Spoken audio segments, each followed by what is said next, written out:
And I tried hard to be proud of my service, but all I could feel was shame. And racism could no longer mask the reality of the occupation. These were people, these were human beings. I've since been plagued by guilt anytime I see an elderly man, like the one who couldn't walk, who we rolled onto a stretcher and told the Iraqi police to take him away. I feel guilt anytime I see a mother with her children, like the one who cried hysterically and screamed that we are worse than Saddam as we forced her from her home.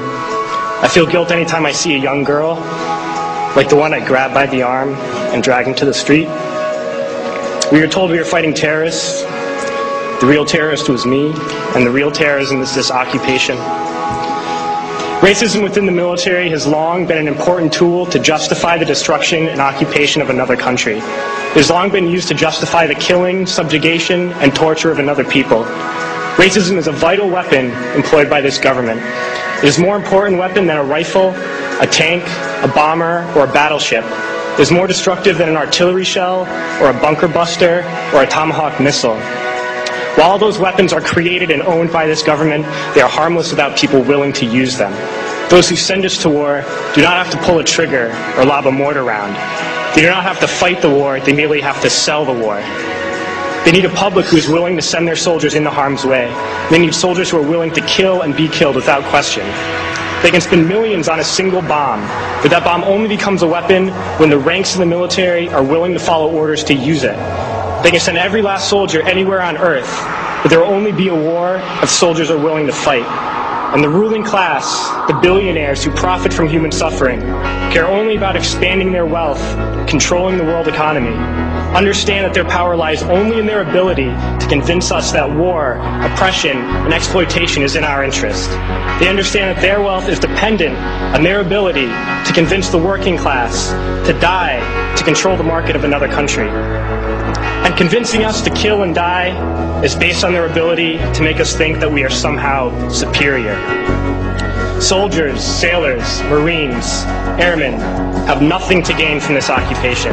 The vast majority of people living in the U.S. have nothing to gain from this occupation. In fact, not only do we have nothing to gain, but we suffer more because of it. We lose limbs, endure trauma, and give our lives. Our families have to watch flag-draped coffins lowered into the earth. Millions in this country without health care, jobs, or access to education must watch this government squander over $450 million a day on this occupation.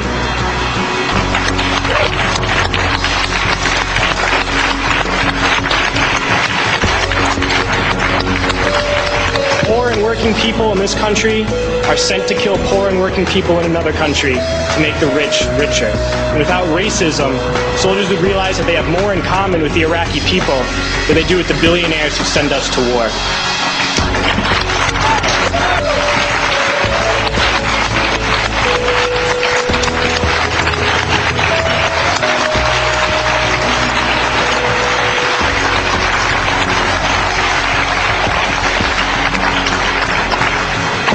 I threw families onto the street in Iraq, only to come home and find families thrown onto the street in this country, in this tragic and unnecessary foreclosure crisis.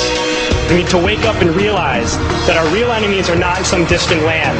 They're not people whose names we don't know and cultures we don't understand. The enemy is people we know very well and people we can identify. The enemy is a system that wages war when it's profitable.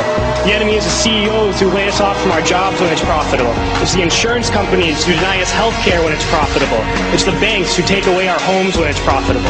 Our enemy is not 5,000 miles away. They are right here at home. If we organize and fight with our sisters and brothers, we can stop this war, we can stop this government, and we can create a better world.